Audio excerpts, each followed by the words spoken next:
नमस्कार संस्कृत के प्रिय विद्यार्थियों, आप सभी का बहुत बहुत स्वागत है मैग्नेट ब्रेन्स हिंदी मीडियम पर। मैं पंकज तिवारी। जैसा कि मैंने आपसे वादा किया था कि मैं बहुत जल्द आपके लिए इसका अगला भाग लेकर के आऊंगा। तो आप लोग पढ़ रहे थे चत्वारो वेदाः, उसका हम भाग 3 आज लेकर के आए हैं। तो आप लोग सजग हो जाइए, तैयार हो जाइए और अपनी पुस्तक अपने सामने रखिएगा, ठीक है ना। चलें, जैसा कि स्क्रीन पर आप देख रहे हैं, कक्षा 9वीं संस्कृत बिहार बोर्ड चत्वारो वेदाः चतुर्थ पाठ अनुवाद भाग 3। ठीक, हमारा चौथा पाठ चल रहा है, उसी का भाग 3 हम करेंगे, जिसमें हमारे शब्दार्थ रहेंगे, संधियां रहेंगी, प्रत्यय वगैरह रहेंगे। तो आप लोग तैयार रहें, बिल्कुल आराम से और अच्छे से समझ करके आपको यह अभ्यास कार्य करना है। ध्यान रखना है, बहुत आराम से करेंगे, ठीक है, समझ करके करना है, ये बात ध्यान रख लेना। चलें देखें, इसमें लिखा हुआ है प्रावृत्ता। क्या लिखा हुआ है? प्रावृत्ता। प्रावृत्ता का मतलब होता है प्रचलित हुई या चल पड़ी। अच्छा, प्रचलित हुई या चल पड़ी एक शब्द दिया है उन्होंने, चल पड़ी। अरे बोले तेरी तो निकल पड़ी, अरे बोले तेरी तो चल पड़ी, ऐसे बोलते हैं ना। तो वही है, इसका मतलब है कि क्या है, प्रवृत्ता मतलब होता है प्रचलित हो जाना, उसका तो एक क्या है, नाम हो जाना। प्रवृत्ता। अतितराम, और भी अधिक। अतितराम, अतितराम, अतितराम। अति माने तो वैसे भी जैसे अत्यधिक प्रसन्न होना, अति नहीं करना। अति का मतलब ज्यादा होता है, तो उन्होंने कह दिया है और अधिक। अति का मतलब और अधिक। आवाहनार्थम, बुलाने के लिए। आवाहनार्थम मतलब बुलाने के लिए। और यहां पर एक बात ध्यान रखना कि आवाहनार्थम जो बुलाने के लिए बात करें, आवाहन करना भी होता है। आवाहन करना, किसी को अपनी बात पहुंचाना, वो सुन करके उसको आवाहन करेगा, आएगा। कर्मकांडम, कर्मकांडम का मतलब होता है यज्ञ कार्य। वैसे तो इसका काम, इसका अर्थ यज्ञ कार्य होता है, और इसको और बेसिक भाषा में समझें तो कर्मकांड का मतलब कर्म माने काम, और कांड जो हमारे द्वारा कोई ऐसा कर्म किया जाए जो वास्तविकता में धर्म से संबंधित हो, उसे हम कर्मकांड कहते हैं। जैसे आप छोटे से छोटी पूजा उठा लीजिए, कोई भी पूजा से शुरुआत करें, आप यज्ञ तक पहुंचते हैं, यज्ञ वेदी तक पहुंच जाते हैं, बड़े बड़े यज्ञ, दशाश्वमेध यज्ञ और ठीक है ना, इस प्रकार के यज्ञों तक पहुंच जाते हैं, तो वो हमारे कर्मकांड की पद्धति में आ जाते हैं। इसके बाद दिया हुआ है विधेय। विधेय का मतलब होता है विधि या नियम पूर्वक। विधेय का मतलब विधि या नियम पूर्वक। जैसे किसी ने कोई फॉर्मूला बना दिया, फॉर्मूला, वही हमारा विधि कहलाएगी, वही हमारा नियम कहलाएगा, वही संस्कृत में विधेय कहलाएगा। गे आत्मकई। गे आत्मकई का मतलब होता है गाने योग्य। गे आत्मकई का मतलब गाने योग्य। इसमें तृतीया का बहुवचन लगा हुआ है, जैसे रामई ही वैसे गे आत्मकई ही, ठीक है ना। तो गे आत्म, गे प्लस आत्मकई, अपने द्वारा गाने के बाद, ठीक, तो गाने के योग्य। प्रसादनम का मतलब होता है प्रसन्न होना। प्रसादनम का मतलब प्रसन्न होना। अब यहाँ देखिए, एक प्रसाद शब्द, प्रसादम आ जाए अगर, तो पर्यायवाची भवन का हो जाता है, महल का हो जाता है, ठीक। लेकिन प्रसादनम का मतलब होता है प्रसन्न होना, खुश होना, अत्यधिक हतोत्साहित होना। हतोत्साहित थोड़ा सा अलग शब्द हो जाता है, आह्लादित होना, ये शब्द आ जाएगा। आह्लादित होना, प्रसन्नचित, हृदय को प्रसन्नता मिलने वाला प्रसादनम कहलाता है, ठीक है। आगे देखेंगे, जैसे इसमें दिया हुआ है संकलनत्वेन। संकलनत्वेन संग्रह होने के कारण, संकलनत्वेन संकलन कर लेना, एकत्रित कर लेना, तो संकलत्वेन, ठीक है ना। संकलन त्वेन उपलभ्यते माने पाया जाता है। उपलभ्यते लभ धातु प्राप्त करने के अर्थ में होता है, और ये यहाँ पर जो रूप बना हुआ है उपलभ्यते, ये आत्मनेपद की क्रिया लगी हुई है। उपलभ्यते, लभ्यते, लभ्येते, लभ्यन्ते, इस प्रकार से। वैसे बनता तो है लभते, लभेते, लभन्ते, ठीक है ना, और ऐसे बनेगा तो उपलभ्यते, उपलभ्येते, उपलभ्यन्ते, ऐसे शब्द बनेगा हमारा, ठीक। प्रतिपादयन्ति। प्रतिपादयन्ति में देखो, प्रतिपादन करना, किसी चीज को प्रतिपाद कर देना, बता देना। प्रारभते का मतलब होता है प्रारंभ होता है। प्रारभते का मतलब प्रारंभ होना, किसी बात की शुरुआत करना। फिर इसके बाद दिया हुआ है धत्ते। धत्ते का मतलब होता है धारण करना, धई धातु है, धारण करने के अर्थ में धत्ते यहाँ रूप बनेगा। इसके बाद बना हुआ है प्रस्तुतवंती, माने प्रस्तुत करते हैं। प्रस्तुतवंती माने प्रसारित करते हैं या दिखाते हैं या प्रस्तुत करते हैं किसी चीज को, तो प्रस्तुतवंती। आगे देखें, शब्दार्थ। देखिए, हम लोग पढ़ रहे हैं शब्दार्थ, जो हमारे संस्कृत से उनका हिंदी में अर्थ होता है, उसे हम कहते हैं शब्दार्थ, शब्दार्थ। अब रहेगी हमारी क्या, व्याख्या। व्याख्या कैसे होती है? किसी संस्कृत शब्द को थोड़ा सा विस्तार करके और सरल भाषा में सरलीकरण करके लिख दिया जाए, वो हमारी व्याख्या होती है। तो यहाँ पर देखें, प्रावृत्तः शब्द दिया हुआ है, इसका मतलब होता है प्रारब्धा या प्रचलिता।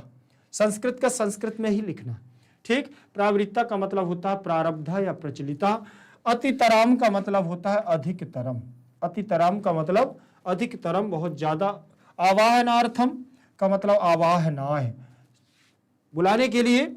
चतुर्थी विभक्ति का एक वचन लग गया है इसमें, तो आवाहनाय, जैसे रामाय वैसे आवाहनाय। कर्म कांडम याज्ञिक क्रिया समूहम, या याज्ञिक कर्म आदि, ठीक। याज्ञिक क्रिया समूह। विधेया का मतलब होता है विधानानि, विधानानि, ठीक, नियम पूर्वक। गेयात्मकई का मतलब गायन योग्यैः, गेयात्मकई का मतलब गायन योग्यैः। प्रसादनम का मतलब प्रतिजनम आराधनम, प्रतिजनम लोगों के द्वारा प्रसन्न गायन करना, और फिर गायन के माध्यम से किसको? भगवान को प्रसन्न करना। और वेद आदि के द्वारा जो स्तुति की जाती थी वो गायन के माध्यम से की जाती थी, जिससे हमारे देवगण बहुत जल्द प्रसन्न हो जाते थे और क्या है, उसका परिणाम जल्दी मिलता था। संकलत्वेन का मतलब होता है संग्रह कारणेन। इसमें तृतीया विभक्ति का एक वचन लगा है और इसमें भी तृतीया का एक वचन लगा हुआ है, ठीक। संग्रह कारेण। फिर दिया हुआ है उपलभ्यते। क्या दिया है? उपलभ्यते, माने प्राप्यते। उपलभ्यते का मतलब प्राप्यते। प्रतिपादयन्ति, प्रतिपादयन्ति का मतलब होता है वर्णयन्ति, वर्णयन्ति वर्णन करने योग। प्रारभते, प्रारभते का मतलब होता है आरभते, आरंभ कर देना। धत्ते का मतलब धारयति, धारण करना। प्रस्तुतवन्ति का मतलब प्रस्तुतम कुर्वन्ति, प्रसारित करना, प्रस्तुतिम कुर्वन्ति, ठीक। आगे देखें, आगे उन्होंने दिया हुआ है, इसके बाद व्याख्या के बाद हमारी रहेंगी क्या? संधि विच्छेद। व्याख्या के बाद क्या रहेगी? संधि विच्छेद। तो संधि शब्द रहेगा और संधि के विच्छेद करेंगे, लेकिन इतना ही नहीं करना कि जितना बस जितना आपसे कहा जाए कि इतना चलो, तो चेस के घोड़े जैसा और पिद्दल जैसा नहीं रहना। चेस देखते हैं ना आप लोग, चेस खेला होगा गेम, तो उसमें उन्होंने कह दिया घोड़ा ढाई पग ही चलेगा, तो 2.5 पग ही चलेगा, ठीक। ऐसा नहीं चलना है। तो आपको जितना निर्देश दिया उसको बना करके सीखना है कि आखिर ये संधियां बनती कैसे हैं। ये भी हमारे लिए बहुत महत्वपूर्ण है, ठीक। कभी आपकी परीक्षा में विच्छेद आएगा तो आपको वो बनाना पड़ेगा, वो आएगा तो आपको विच्छेद करना पड़ेगा। लेकिन ये सारी चीजें बनेंगी कब? जब इसके आप नियम को जानेंगे। और नियम को जानने के लिए क्या करेंगे? देखिए, यहां लिखा हुआ है संस्कृतिर वेदेषु। क्या लिखा हुआ है? संस्कृतिर वेदेषु। तो संस्कृति ही धन वेदेषु। देखें जरा, संस्कृति, संस्कृति ही प्लस वेदेषु, संस्कृति ही प्लस वेदेषु। तो विसर्ग, विसर्ग है तो विसर्ग के स्थान पर हमारा होगा विसर्जनीय से सह। कौन सा सूत्र लगेगा? विसर्जनीय सह, विसर्जनीय से सह हमारा सूत्र रहेगा। तो विसर्ग के स्थान पर क्या हो जाएगा हमारा? देखें जरा, शाह हो जाएगा। विसर्ग के स्थान पर हमारा शाह। फिर रहेगा वेदेषु। क्या रहेगा? वेदेषु हो गया। अब सा के स्थान पर एक और सूत्र लगेगा जिसे हम कहते हैं सस जुसो रू। क्या कहते हैं? सस जुसो रू। सस जुसो रू सूत्र से हमारा सा के स्थान पर रू हो जाएगा। सा के स्थान पर क्या हो जाएगा? रू हो जाएगा। तो संस्कृति प्लस संस्कृति रू हो जाएगा, फिर प्लस वेदेषु, वेदेषु हो जाएगा। रा में जो ऊ लगा हुआ है उसको हटाने के लिए एक सूत्र हमारा काम करेगा, उपदेशे अजनुनासिक इत। उपदेशे, उपदेशे जनुनासिक नासिक इत, ये हमारा सूत्र लगेगा। तो इसमें ऊ को हट जाएगा। क्या हट जाएगा? यहां से ऊ हट जाएगा। तो जब ऊ हटेगा तो रा बचेगा हमारा आधा। रा कैसा रहेगा हमारा? हलंत रहेगा। और वेदेषु हमारा जैसा सेम का सेम आ जाएगा, ज्यों का त्यों हमारा वेदेषु आ जाएगा, ठीक। अब देखना यहां पर हम क्या करेंगे कि ये लिखा हुआ है संस्कृतिर, संस्कृतिर, तो वेदेशु को जोड़ेंगे और रा को हम ले जाएंगे कहाँ, ऊपर, वेदेशु। अब पूछो कि क्यों ले गए हैं ऊपर, तो पीछे कोई स्वर नहीं है इसीलिए रा हमारा कहाँ जाएगा, ऊपर जाएगा, या कोई वर्ण ऐसा होता कि वो नीचे आ जाता, ठीक, उसको सपोर्ट कर लेता, लेकिन इसको ऊपर ले जाने का कारण क्या है, जल तुम्बिका न्यायन रेफस्य ऊर्ध्वगमनम, ठीक हो गया। तो यहाँ हमारा रकार क्या पहुंच गया है, ऊपर पहुंच जाएगा, ऊर्ध्वगमन हो जाएगा, और यहाँ हमारा शब्द बनेगा संस्कृतिर वेदेशु, ये शब्द दिया हुआ है। अब आपसे कोई पूछे कि इसमें संधि कौन सी है, तो आप बोल सकते हैं कि विसर्ग संधि है। आपसे पूछे कि इसका सूत्र क्या है, तो आप बोल सकते हो विसर्जनीय से सह, पहला सूत्र आप बोल सकते हैं विसर्जनीय से सह, जो दूसरा लिखवाया है ससजु सोरु, तीसरा है उपदेशी अजरुनासिक। वैसे तो आपसे सूत्र नहीं पूछेगा, लेकिन सूत्र पूछेगा तो बताना है, नहीं तो सीधे पूछेगा कि कौन सी संधि है, तो विसर्ग संधि। ठीक, चलें आगे, आगे चलेंगे। अगला हमारा होगा ऋष्यास तात्कालिकम। कौन सा होगा शब्द, ऋष्यास तात्कालिकम। तो ऋष्यः क्या होगा, ऋष्यः प्लस तात्कालिकम, तात्कालिकम, ऋष्यः प्लस तात्कालिकम। देखें यहाँ पर सेम कंडीशन हमारी रहेगी जो अभी मैंने आपको बताया कि विसर्जनीय से सह सूत्र से यहाँ सा हो जाएगा, इसके अलावा कोई सूत्र नहीं लगेगा। विसर्जनीयस, विसर्जनीयस सह, विसर्जनीयस सह सूत्र से यहाँ लगेगा हमारा सह, तो सा हो जाएगा विसर्जनीयस सह से तात्कालिकम, तात्कालिकम। ठीक है, ये अब सा आ गया है तो इसमें सा में कोई परिवर्तन नहीं होगा, ये रहेगा हमारा ऋष्य, ऋष्यस तात्कालिकम, कालिकम, ये रहेगा हमारा ऋष्यस तात्कालिकम। तो सा बन गया विसर्जनीय से सह, विसर्ग संधि है, सूत्र रहेगा विसर्जनीय से सह, सीधा सीधा सूत्र रहेगा और बन जाएगा ऋष्यस तात्कालिकम। यहाँ पर भी कोई समस्या नहीं होगी, बढ़िया से आराम से, आप अगर आराम से पढ़ना है कोई दिक्कत नहीं है, और अगर आपको समझ में ना आए तो कमेंट बॉक्स में लिखना है, अच्छा लगे तो लाइक करना है, शेयर करना है, और सब्सक्राइब नहीं किया है अभी तक चैनल को तो सब्सक्राइब भी करना है, ध्यान रखें, और बेल आइकन को भी दबाना है। क्यों, नए नए वीडियो की अपडेट अगर आपको चाहिए तो ये सारी चीज़ें आपको करनी पड़ेंगी। अद्भुत बैच के द्वारा आप लोगों को ये सारी क्लासेस दी जा रही हैं, और अद्भुत बैच तो समझ रहे होंगे आप कि बिल्कुल आराम से, जब तक विद्यार्थी संतुष्ट नहीं होगा तब तक विद्यार्थी आगे नहीं बढ़ेगा। ठीक, समझ लीजिएगा इस बात को, आपको बहुत आराम से करने के लिए कहा जा रहा है। कृतान्यासन, कृतानि प्लस आसन, क्या दिया हुआ है, कृतानि, कृतानि प्लस आसन, कृतानि प्लस आसन दिया है। ठीक, अब यहाँ पर एक बात ध्यान रखना है कि यहाँ बनाना हमें क्या है, देखो यहाँ लिखा हुआ है कृतान्यासन, ये देखो या आ गया है, लेकिन यहाँ कहीं या नहीं है बीच में, तो या लाने के लिए अब हमें क्या करना पड़ेगा, इसमें से ई को निकालना पड़ेगा, तो हमारा होगा कृतान, क्या बनेगा, कृतान प्लस ई, और आसन हम ज्यों का त्यों लिख देंगे। ठीक है, अब इतना अगर आप लोगों ने समझ लिया होगा तो आपसे सारी चीजें बन जाएंगी।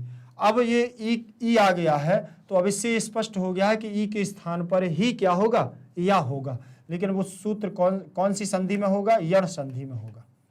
कौन सी संधि में, यण संधि से हमें ये सारी चीज मिलेगी। यण संधि है और सूत्र रहेगा इसका इको यणचि।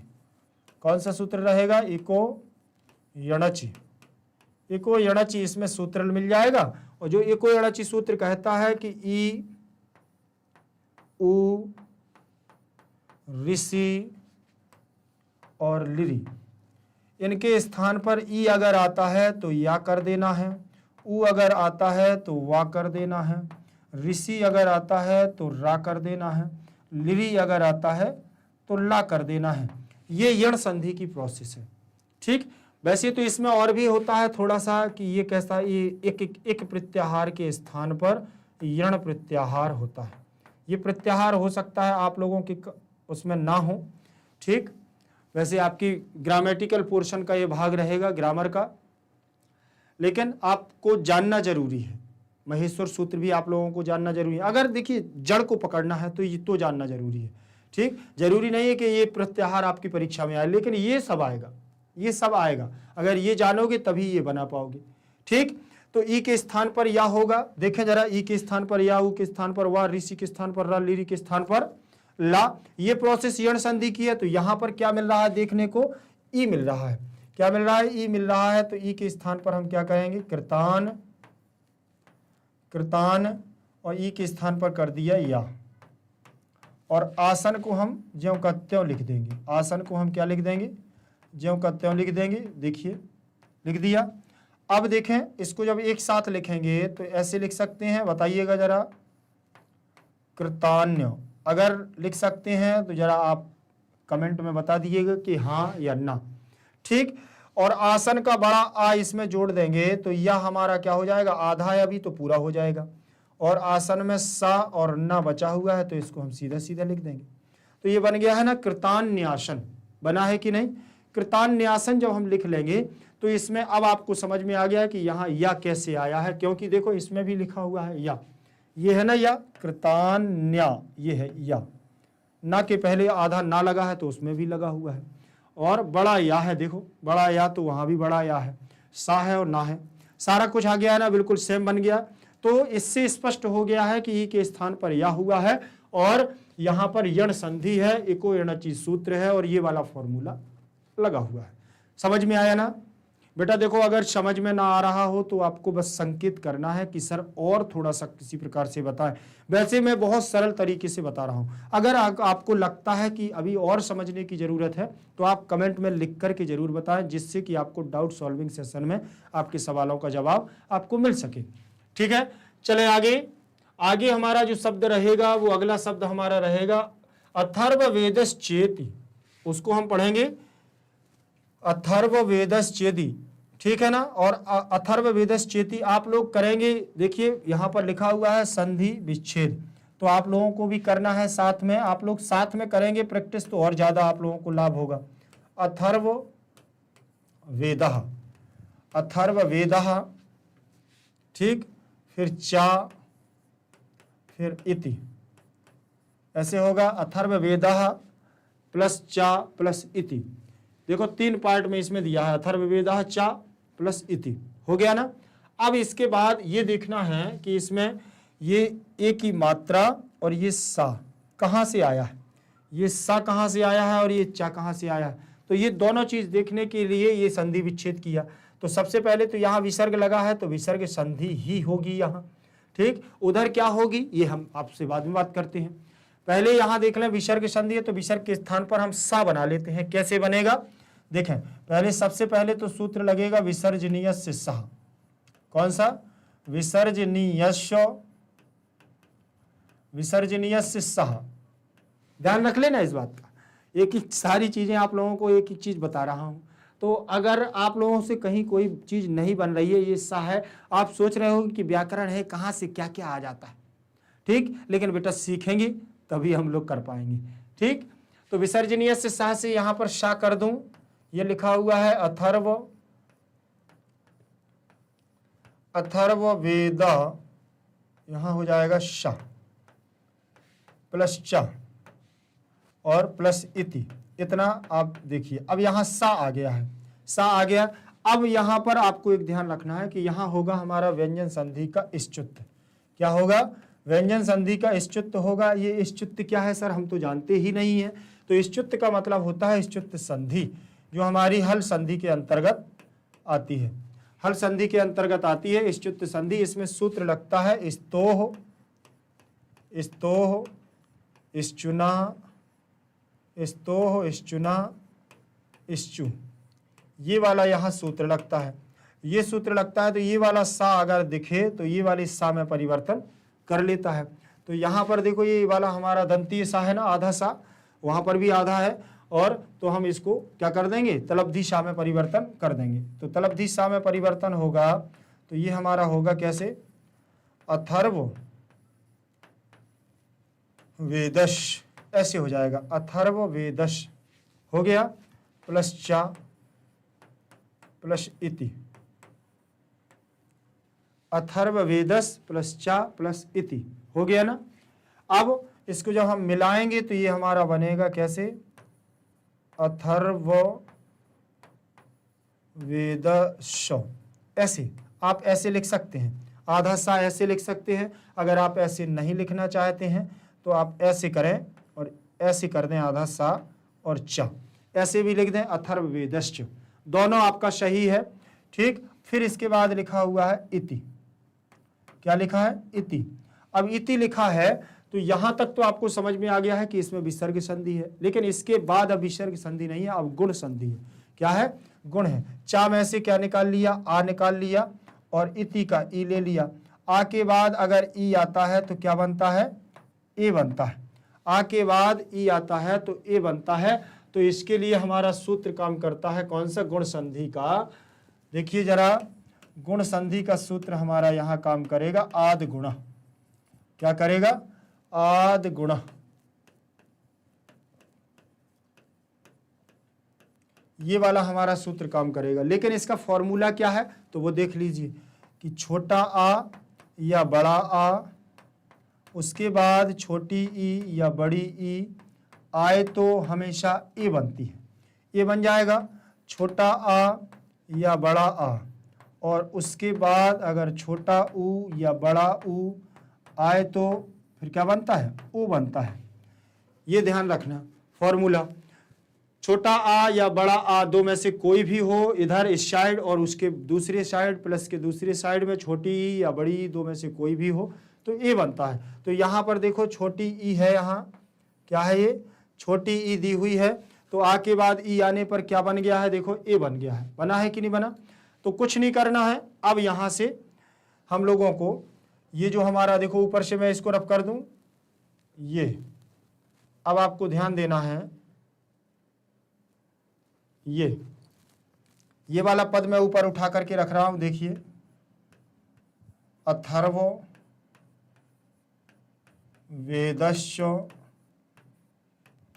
प्लस इति, ये दिया हुआ है अथर्व वेदश्च प्लस इति। तो यहाँ हो जाएगा आ और यहाँ हो जाएगा ई, दोनों को मिलकर के बनाएंगे ए, ये बन गया। अब यहाँ से जब चा में से आ निकाल लिया तो हमारा क्या बच गया है, चा आधा हो गया, तो हो जाएगा अथर्व वेद च, आधा हो गया, हलंत लग गया, प्लस इति में से ई निकल गया है तो केवल ती रहेगा, लेकिन ए हमारा बीच में आएगा, अभी यहाँ ती रहेगा। ए की मात्रा इस पर लगा दें, ए की मात्रा इस पर लगा दी, ए हट गया, ती बचा हमारा तो इसमें जोड़ दिया, ठीक है ना। अब बन गया है अथर्व वेदस चेति। अगर आपको समझ में नहीं आया तो यहीं से देखें, ए की मात्रा इसमें लगा दी और ती बचा है तो ती को हम इसमें जोड़ देंगे और ये हमारा बन गया अथर्व वेदस चेति बन गया।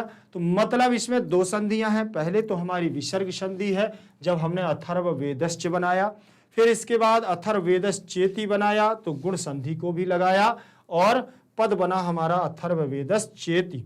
ठीक, तो दो संधियों के योग से हमारा ये बना हुआ है अथर्व वेदस चेति। फिर इसके बाद दिया हुआ है देवानाम आवाहनार्थम, देवानाम आवाहनार्थम।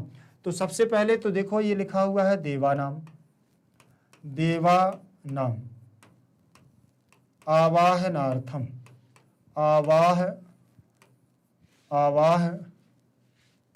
आवाहन प्लस अर्थम, ऐसा लिखा हुआ है, ऐसा लिखा हुआ है ना। ठीक, तो इसमें कुछ नहीं करना है, माँ में क्या कर देना है, बड़ा आ को मिला देना है, तो इसमें बड़ा आ की मात्रा लग जाएगी तो आ यहाँ से हट जाएगा। वा लिखा हुआ है तो वा को हम इसमें लिख देंगे तो वा भी हट जाएगा। अब हा बचा है तो हा को हम इसमें लिख देंगे, ना बचा है तो ना को हम इसमें लिख देंगे। ठीक, अब हमारे पास क्या बचा हुआ है, अर्थम, प्लस लगा दिया, इसका आ ले लिया और इसका आ ले लिया, दोनों का आ लेकर के देखो ये बन गया है। इसमें जब इसमें आ को मिलाया तो ये व्यंजन संधि में जाएगा, ध्यान रख लेना। माँ में आ को आवाहन लिखा ना, तो माँ में आ को मिलाया, ठीक, तो यहाँ आप व्यंजन संधि लगा सकते हैं, ठीक। देवानाम आवाहन, फिर इसमें आ को लिया, इसमें आ को लिया, दोनों को मिला करके क्या बनाया, बड़ा आ। लेकिन यहाँ हमारी संधि जो लगेगी वो लगेगी दीर्घ संधि। कौन सी संधि रहेगी, दीर्घ संधि रहेगी। और दीर्घ संधि जब यहाँ पर हमारी रहेगी तो दीर्घ संधि का सूत्र जो हमारा लगता है वो रहेगा कौन सा, अकह शवर्णे, अकह शवर्णे दीर्घा, ये हमारा सूत्र रहेगा, अकह शवर्णे दीर्घा। ध्यान रख लेना। देखो मेरे प्रिय भाइयों, मेरे प्रिय विद्यार्थियों, एक बात ध्यान रखना कि मैं आप लोगों को बहुत आराम से बता रहा हूँ, आप लोग बस सीखते जाइएगा। पुस्तक को जरूर अपने पास रखना है और पेन को, नोट कॉपी आप अपने पास रखेंगे, उसमें आप नोट करेंगे, अब मेरे साथ में बनाएंगे तो आपको उसका ज़्यादा लाभ मिलेगा। ध्यान रख लेना। और जो चीज़ आपसे बताई जाती है उतनी तैयार भी आपको करना है, अगर रिजल्ट आपको अच्छे से देना है तो इस बात को ध्यान रख लेना, क्योंकि बड़ी मेहनत का पैसा आता है, बड़ी मेहनत से माँ बाप हमें हर चीज़ बताते हैं। आपको लोगों को पढ़ने के लिए अगर बात करें, जिसके पास मोबाइल भी नहीं होगा तो उसको पढ़ने के लिए मोबाइल भी दिलाया गया होगा। कैसी स्थिति है घर में, कैसे क्या आता है, मेहनत से मोबाइल लिया जाता है कि बच्चा पढ़ना है, उसकी ऑनलाइन क्लास चलती है। तो इन सारी चीज़ों को ध्यान में रखते हुए मैं आपसे इतना ही करबद्ध निवेदन करूंगा कि आप लोग बस ईमानदारी से क्या करेंगे, पढ़ेंगे। चलिए आगे देखेंगे। आ हो गया। अब इसमें दीर्घ संधि लग गई है। दीर्घ संधि के आधार पर इसमें इसका नियम क्या होता है, फॉर्मूला क्या होता है, तो वो देखें। अगर पहले पद में छोटा आ और उसके बाद हमारा पहले पद में छोटा आ या बड़ा आ और उसके बाद छोटा आ या बड़ा आ, दो में से कोई भी आता है तो दोनों को मिला करके बड़ा आ बना दिया जाता है। छोटी ई या बड़ी ई और उसके बाद छोटी ई या बड़ी ई, दो में से कोई भी हो तो बड़ी ई बन जाती है, ठीक। ऐसे ही हमारा छोटा ऊ या बड़ा ऊ और उसके बाद हमारा छोटा ऊ या बड़ा ऊ अगर आता है तो हम बड़ा ऊ बना लेते हैं, ठीक है ना। ये हमारा नियम है, फॉर्मूला है जिसे हम कहते हैं, इसी के आधार पर हमारी संधि चलती है, ठीक। तो इसमें उसने देखा कि पहले पद में छोटा आ और दूसरे पद में छोटा आ, तो यहाँ पर छोटा आ है और इसके बाद यहाँ पर भी है, तो दोनों हमारा नियम लागू हो गया और दोनों मिलकर के बनाएगा बड़ा आ। और जब बड़ा आ बनेगा तो यहाँ से आप देख लेंगे अब क्या बनेगा हमारा, देवानामावाहन, मावाहन, देवानामावाहन प्लस, इसमें देखना आ निकल गया है तो ये आधा हो जाएगा, प्लस बड़ा आ जाएगा। और अर्थम में से आ निकल गया है तो था और माँ, बस इतना बचेगा, ठीक। अब इसमें आ की मात्रा हम ना में लगा देंगे। देखो आ को हम इसमें किस में लगा देंगे, बड़ा ना में लगा देंगे और था को हम इसमें जोड़ देंगे थम, ऐसे जुड़ जाएगा। तो हमारा पद क्या बनेगा, आवाहनार्थम, देवानाम आवाहनार्थम। तो यहाँ पर व्यंजन संधि यहाँ मिलेगी, वहाँ मिल रही है हमको दीर्घ संधि, मिल रही है कि नहीं मिल रही है। तो अकह शवर्णे दीर्घा हमारा सूत्र रहेगा, अकह शवर्णे दीर्घा, और दीर्घ संधि हमारी संधि कहलाएगी। और अगर जैसे दीर्घ संधि नहीं आती है तो आपकी और पूछेगा कि और कौन सी संधि आ सकती है, तो इसमें आ सकती है अच संधि। पूछेगा कि अच संधि है क्या, तो अच संधि का ही तो भेद है दीर्घ संधि। स्वर संधि का ही तो भेद है हमारी दीर्घ संधि, ठीक है ना, ध्यान रखना। तो इसके आधार पर यहाँ दीर्घ संधि भी हो जाएगी। फिर इसके बाद दिया हुआ है हमारा चत्वारिंशद अध्यायः। चत्वारिंशद अध्याय में चत्वारिंशद प्लस अध्यायः, तो कुछ नहीं करना है। देखो पहले इसमें हमारी व्यंजन संधि लग जाएगी, देखें चत्वारिंशत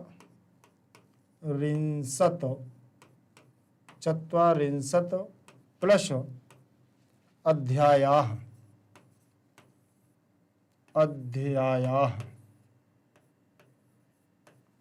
चत्वारिंशत प्लस अध्यायः, बस इतना ध्यान रखना कि ये ता है, हलंत है।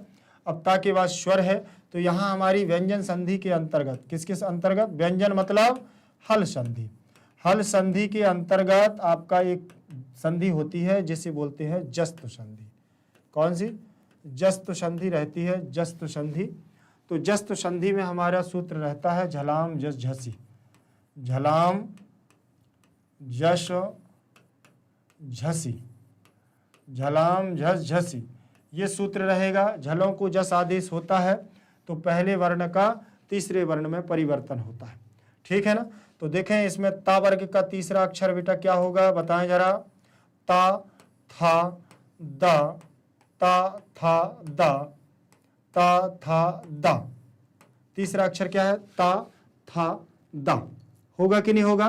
देखिए कोई भी वर्ण हो, चाहे चा छा जा, चा होता तो जा हो जाता, पा फा बा, पा होता तो बा हो जाता, तो तीसरा अक्षर ही होगा। चत्वारिंशत् दा हो गया। फिर इसके बाद दिया हुआ है अध्यायः। क्या दिया है? अध्यायः, ये दिया हुआ है अध्यायः, ठीक। आ को इसमें मिला दें तो द हमारा हो जाएगा पूरा। क्या हो जाएगा? द पूरा हो जाएगा। देखें जरा, ये चत्वारिंश द, ये हो गया द पूरा, आ निकल गया। अब यहाँ से अध्यायः, ये हमारा पद बन जाएगा चत्वारिंशत् अध्यायः, चत्वारिंशत् अध्यायः। बना कि नहीं बना? तो संधि कौन सी होगी बेटा इसमें? वैसे अगर पूछेगा तो सीधे आप हल संधि कह सकते हैं, व्यंजन संधि, और उसके अंदर पूछेगा तो आप कह सकते हैं कि जस्तु संधि। दोनों संधियां आप वहीं पर बड़े को मार्कर से या पेंसिल से आप क्या कर सकते हैं? नोट कर सकते हैं, ठीक। चलिए आगे देखें, आगे देखेंगे, उसी क्रम में चल रहे हैं। आगे हमारी संधि जो है, आगे की संधि है चत्वारिंशत् अध्याय के बाद यज्ञेषु। क्या लिखा हुआ है? यज्ञेषु। तो यहां पर दिया हुआ है यज्ञेषु। क्या दिया है? यज्ञेषु प्लस अश्य, यज्ञेषु प्लस अश्य दिया हुआ है। सबसे पहले तो यहां हम देखेंगे कि यहां क्या लाना है? वा लाना है। देखो सा के बाद वा है, लेकिन यहाँ सा के बाद वा कहीं नहीं है। तो ये वा लाने के लिए क्या किया जाएगा? इसका और वर्ण क्या किया जाएगा? वियोजन किया जाएगा। वर्ण का इसका वियोजन करेंगे तो सा हमारा अलग हो जाएगा और उ हमारा बाहर आ जाएगा, और अस्य ज्यों का त्यों हम यहाँ लिख देंगे, ठीक। जब इतना कर दिया तो उ के स्थान पर वाह होता है, ये तो यण संधि में होता है। किस में होता है? यण संधि में। तो यण संधि में उ के स्थान पर या कैसे होगा? देख लीजिए कौन सी संधि रहेगी? यण संधि।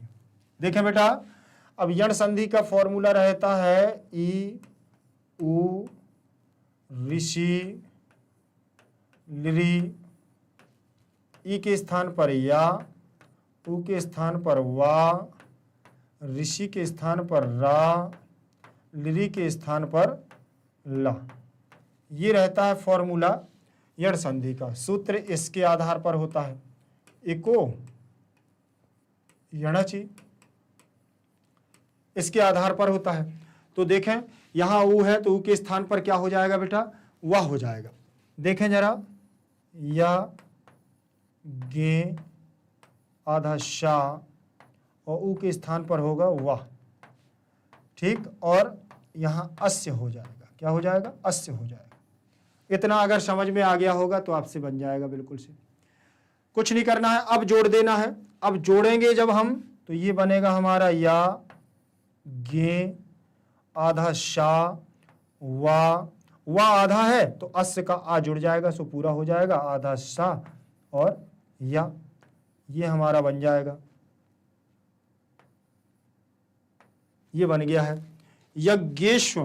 क्या लिखा है? यज्ञेश्व। देख लें आप, थोड़ा सा देखें, बिल्कुल ध्यान से देखिएगा। यहाँ यज्ञेश्व लिखा और नीचे यज्ञेश्व लिखा, आपको प्रॉपर तरीके से दिख रहा है एक जैसा कि नहीं, ठीक। बस इतना ध्यान रखना है कि जब हमें कोई किसी वर्ण को लाना होता है तो देखना है कि संधि में कहाँ परिवर्तन हो रहा है।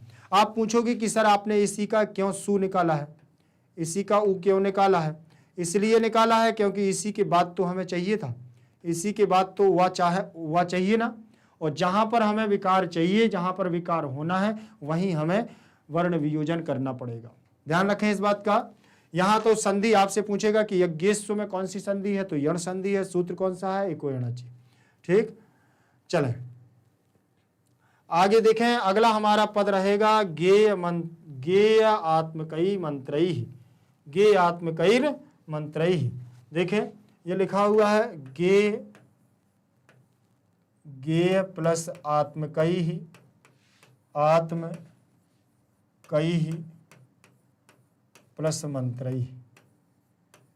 मैंने आप लोगों के 3 पार्ट कर दिए, इसमें तो एक ही पार्ट है, मैंने 3 कर दिए। ठीक है, कोई दिक्कत नहीं है, दोनों को मैं बता रहा हूँ। इसमें गेय आत्मकैः प्लस मंत्रैः बस लिखा है, मैंने तो आपके 3 पार्ट कर दिए हैं। 3 कैसे कर दिए हैं, क्योंकि मुझे गेयात्मक भी आपको बताना है। इसमें आ और इसमें बड़ा आ, दोनों को मिलाया सो बड़ा आ बन गया। जब बड़ा बड़ा बनता है तो कौन सी संधि होती है, दीर्घ संधि होती है। कौन सी संधि होती है बेटा, दीर्घ संधि। मैंने आप लोगों को बताई थी दीर्घ संधि होती है दीर्घ। ठीक है, नियम अकः सवर्णे दीर्घ, आ के बाद आ आता है तो बड़ा आ बनता है, ई के बाद बड़ी ई बनती है तो ई बनती है। ठीक, बस इतना समझ लेना। अब या में से आ निकल गया है तो या हमारा क्या हो गया है, आधा। और देखें ये आ हमारा बीच में आ जाएगा, और आत्मकई का आ निकल चुका है तो आधा ता और माँ और कई। ठीक है, इतना आप लोगों को अगर समझ में आ गया तो पूरा आपको समझ में आ गया होगा। आ लग जाएगा हमारा किस में, या में। या किस में लगेगा, या में लग जाएगा तो बड़ा या हो जाएगा, यहाँ से या चला जाएगा। अब आधा ता और माँ और कई ही बचा हुआ है तो ये जोड़ देंगे, यहाँ से ये भी हट जाएगा। ये बन गया है, देखो गेय आत्मकई ही, तो गेय आत्मकई बन गया है। तो यहाँ पर अब इसको यहाँ लिख दूँ, देखो ये आ आया, इसमें मिल गया, आधा ता माँ कई, ये लिख गया ना, गेय आत्मकई लिख गया। अब ये मंत्रैः लिखा हुआ है। ठीक, अब यहां से हम पद क्या करेंगे, निश्चित करेंगे। देखो वही आ गया ना, गेय आत्मकैः मंत्रैः। तो दीर्घ संधि बतानी थी, इसलिए मैंने आपको उसको अलग अलग कर दिया था।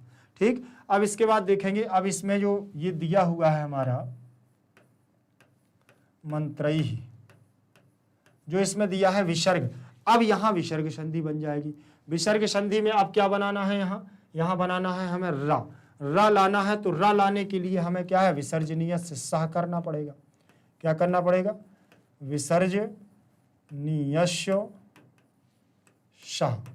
विसर्जनीय से सह से हम सबसे पहले क्या लाएंगे, श लाएंगे।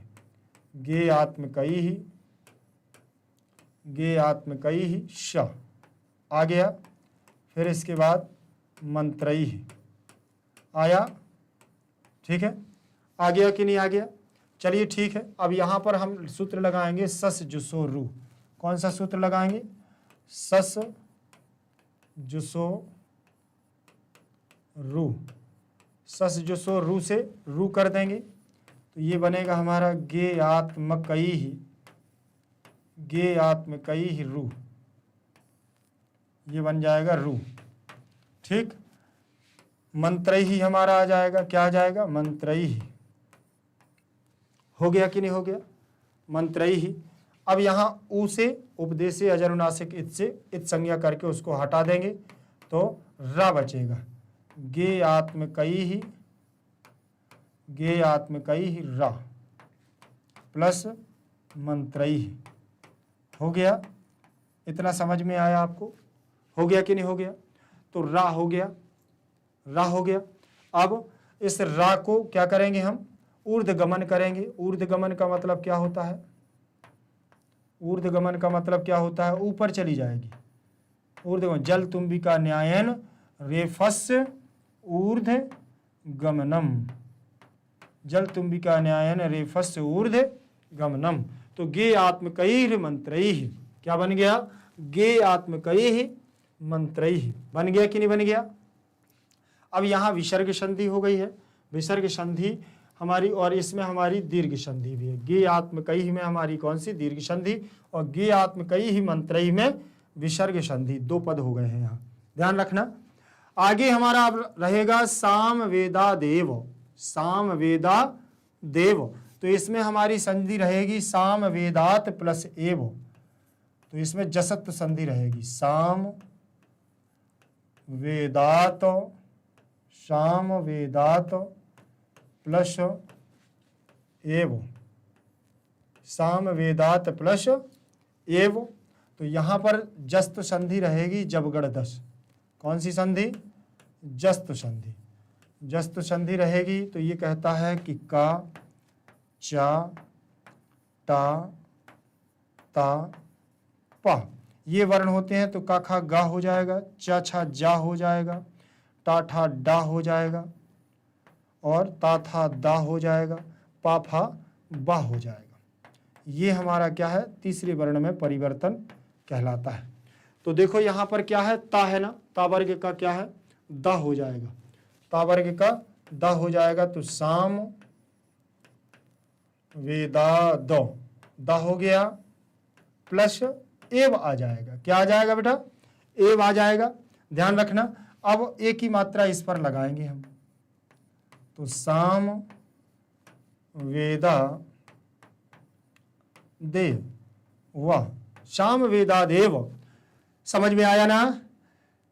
संधियों को इतने आराम से नॉर्मल होकर के क्यों पढ़ा रहा हूं मैं आप लोगों से ज़्यादा बात भी नहीं कर रहा हूं, क्योंकि फालतू की बात भी नहीं कर रहा हूं। मैं चाह रहा हूं कि केवल ये आपको संधि एक जड़ होती है। किसी भी चीज़ को पढ़ने के लिए अगर आपको संधि आती है तो आप शुद्ध पढ़ सकते हो, संधि आती है तो आप शुद्ध उच्चारण कर सकते हो, शुद्ध संधियाँ आती हैं तो आपसे क्या है? तोड़ना भी बन जाएगा। संधि अगर आती हैं आपसे तो समास भी बन जाएगा। समास में भी तो दो पद होते हैं। संधि होंगी तो आप वाक्य प्रयोग कर पाओगे, संधि आपको बनती होंगी तो आप शब्दों का अर्थ निकाल पाओगे, संधि अगर आपको आती होंगी तो आप शब्दों की व्याख्या कर पाओगे। संधि इतनी महत्वपूर्ण है, इसीलिए मैं आप लोगों से ज़्यादा बात नहीं कर रहा हूँ, केवल आपको बता रहा हूँ कि आप बस ध्यान से सुनते जाएं। अगर आप ध्यान से सुनते जाएंगे फिर मैं आपको आनंद भी दिलाऊंगा, ऐसा नहीं है, बोर नहीं होना है, बिल्कुल भी नहीं।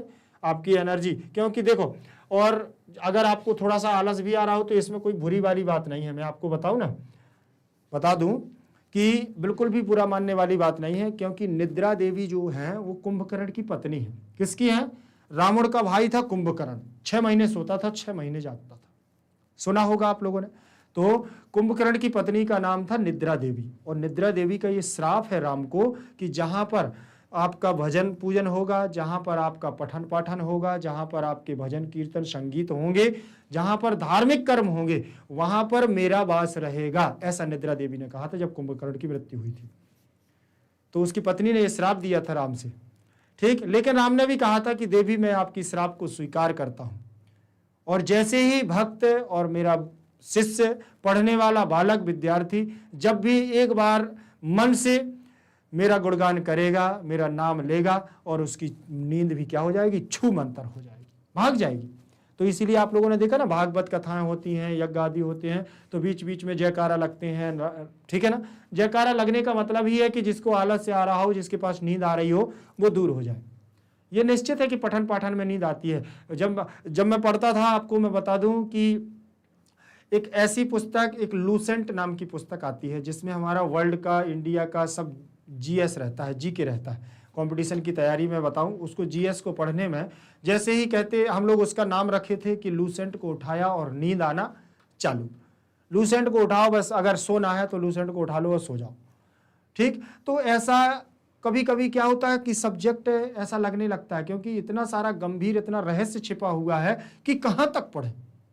ये सारी समस्याएं सबके साथ होती हैं, आपके साथ हैं, हमारे साथ भी कभी हुई होंगी। और ऐसा नहीं है कि आज हम लोग भी और अतिरिक्त पढ़ने की कोशिश करते हैं तो उसमें भी कहीं ना कहीं ये सारी समस्याएं आती ही हैं।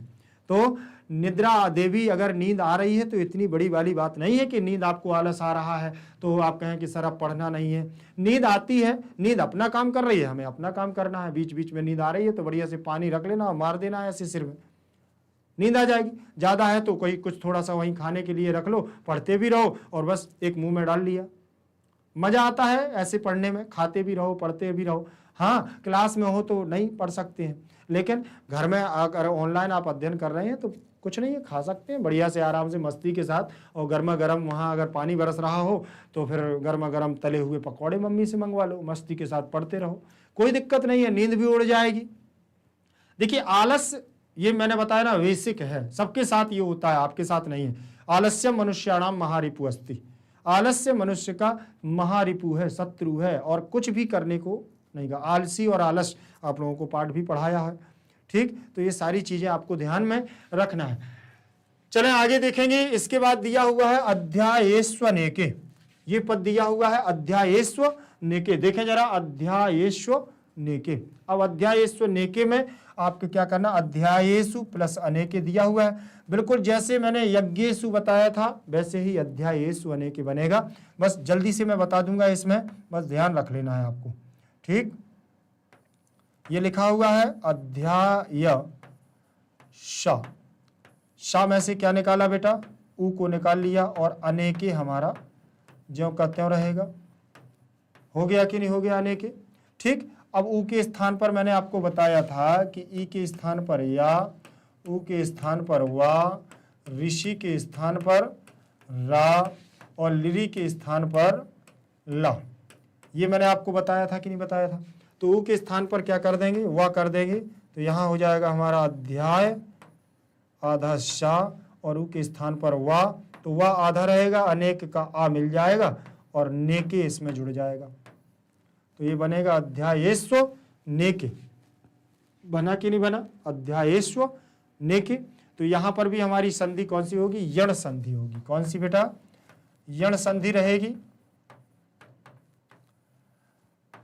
यण संधि इको यणचि सूत्र।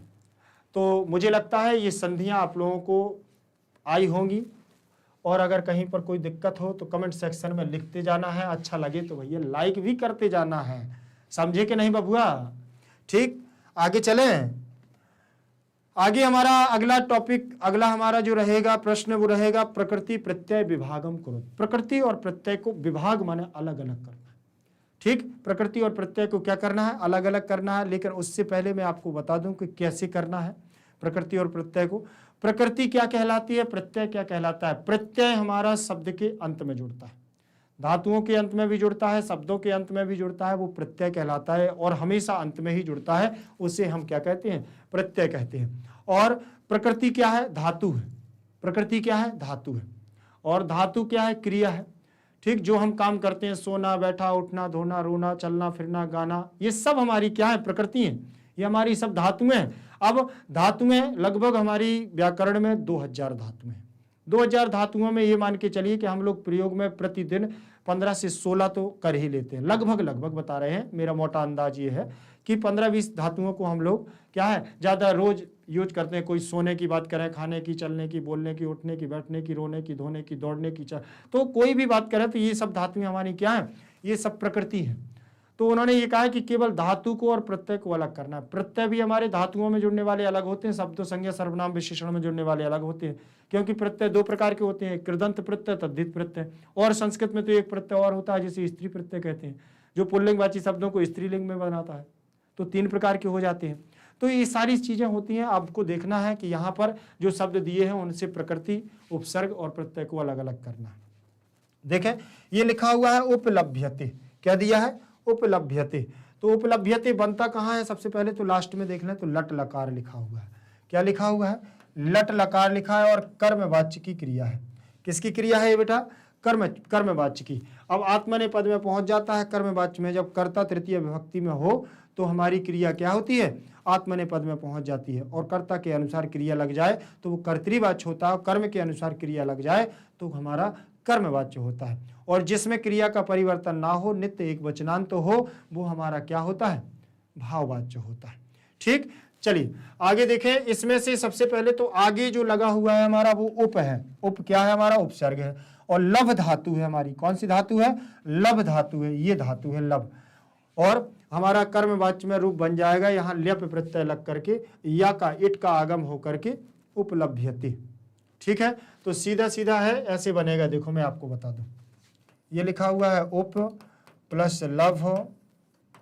ठीक, और यहाँ होगा इट का आगम और यहाँ हो जाएगा हमारा यते। ठीक, ते। तो यहाँ टा की संज्ञा हो जाएगी और उप लभ। ठीक, अभी मैं केवल आपको मोटा मोटा बता रहा हूँ, बाकी और कुछ नहीं बता रहा हूँ। यहाँ यण संधि के आधार पर या आ जाएगा और या हमारा और यते का ते इसमें जुड़ जाएगा। और भा हमारा आधा है तो ये बनेगा उपलभ्यते। उपलभ्यते, ऐसे रूप बनता है ये, लेकिन इसकी प्रोसेस दूसरे प्रकार से है, थोड़ा कठिन है, वो आप लोगों के काम की नहीं है, इसलिए मैं आपको नहीं बता रहा हूँ। सीधे बस ये देखना जो या आया है यहाँ पर, या जो हमारा आता है वो क्या है, आगम होता है, ठीक, तो इसलिए या आ गया है, तो ये हमारा बन जाएगा उपलभ्यते।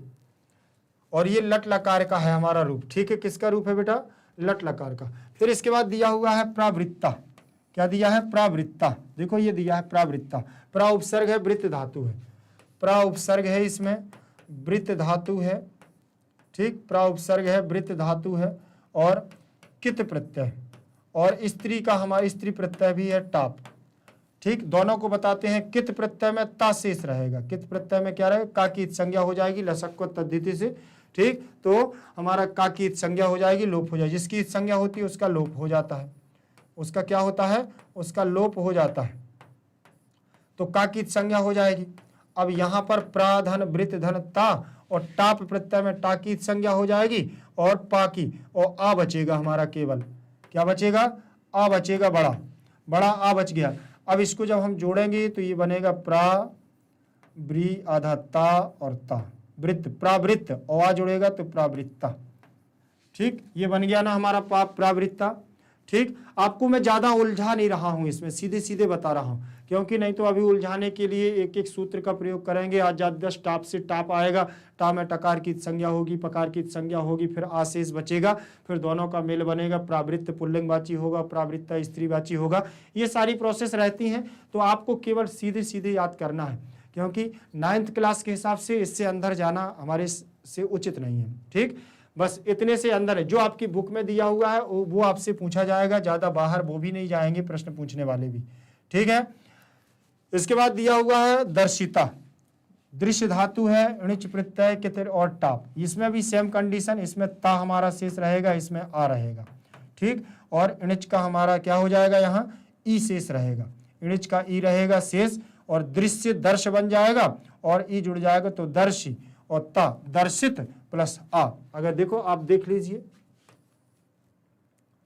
दृश्य धातु रहेगा, और इणिच प्रत्यय, इणिच प्लस कित प्लस टाप, इतना इसमें दिया हुआ है प्रोसेस, ठीक है बेटा। अब आपको इसमें क्या करना है कि दृश्य हमारा क्या बनेगा, दर्श बनेगा, गुण संधि होकर के, री को अर हो जाता है तो दर्श बन जाता है, और दर्श बनेगा तो इणिच का ई रहेगा हमारे पास, और कित का ता रहेगा, और टाप का आ रहेगा, इसका आ, इसका ता, इसकी ई। अब इसकी मात्रा इसमें लगाएंगे तो ये बनेगा हमारा क्या, ऐसे दर्शी बनेगा, और ता बन गया तो दर्शित, और आ जुड़ गया तो दर्शिता, जैसा यहाँ दिया हुआ है। पुल्लिंगवाची शब्द है दर्शिता, ठीक, वो सॉरी स्त्रीवाची शब्द, दर्शिता स्त्रीवाची शब्द है, और दर्शित हमारा पुल्लिंगवाची शब्द है। फिर इसके बाद लिखा हुआ है मिलित्वा, मिल धातु है, कित्वा प्रत्यय है, और मिल से इट का आगम होकर के मिलित्वा बन जाएगा, ठीक। चलिए जैसे दिया हुआ है, देखो ये मिल प्लस इट प्लस कित्वा दिया हुआ है, तो यहाँ पर कुछ नहीं करना है, त्वा हमारा शेष रहेगा, त्वा, और इट में से ई, टा की संज्ञा लोप, और ये हो जाएगा हमारा मिल। आप पूछेंगे कि सर इट कहाँ से आ गया है, तो इट हमारा सूत्र है इटावितौ से, इसलिए इसमें इट आज आगम हो जाएगा, और इट में से टा की संज्ञा ई बचेगा, इसको मिलाएंगे इसमें तो ये बनेगा हमारा मिली, क्या बनेगा, मिली, और त्वा जुड़ जाएगा तो मिलित्वा बन जाएगा, ठीक। ये प्रोसेस होती है व्याकरण की बेटा, थोड़ा सा कठिन लग रहा होगा, लेकिन और प्रत्यय को मैं आपको जब ग्रामर में पढ़ाऊंगा तो आपसे और अच्छे से बन जाएंगे, ठीक। इसके बाद दिया हुआ है विभक्ता, तो बी धातु है, भज धातु है, बी उपसर्ग है, भज धातु है, कित प्रत्यय है, तो विभक्त विभक्ता बन जाएगा। बनेगा कि नहीं बनेगा, ना बने तो 1 मिनट देख लीजिए कैसे बनेगा। जैसे ये दिया हुआ है बी, देखें बी उपसर्ग है, भज धातु है, देखिए भज धातु से क्या करना है, कित प्रत्यय से ता हमारा शेष रहेगा। भज धातु में यहाँ पर जो दिया हुआ है, सबसे पहले तो लाएंगे हम इसको चर्त संधि करेंगे, क्या करेंगे, चर्त संधि से, तो यहाँ हो जाएगा हमारा भच, क्या बनेगा, भच हो जाएगा, चा छा जा, कौन से वर्ग का तीसरे अक्षर है? चा वर्ग का तीसरा अक्षर है ना, तो पहले इसको हम पहले वर्ग में लाएंगे तो चर्त संधि होगी, और चर्त संधि का सूत्र होता है हमारा खरीचा। कौन सा होता है? खरीचा। तो चा लाएंगे। अब यहां लग जाएगा चोहकू, दूसरा सूत्र लगेगा चोहकू, और चोहकू सूत्र लगेगा तो चा वर्ग के स्थान पर हो जाएगा का वर्ग। तो यहां बनेगा हमारा बी भक प्लस ता। अब इसको हम जोड़ देंगे तो ये बनेगा विभक्त। क्या बनेगा?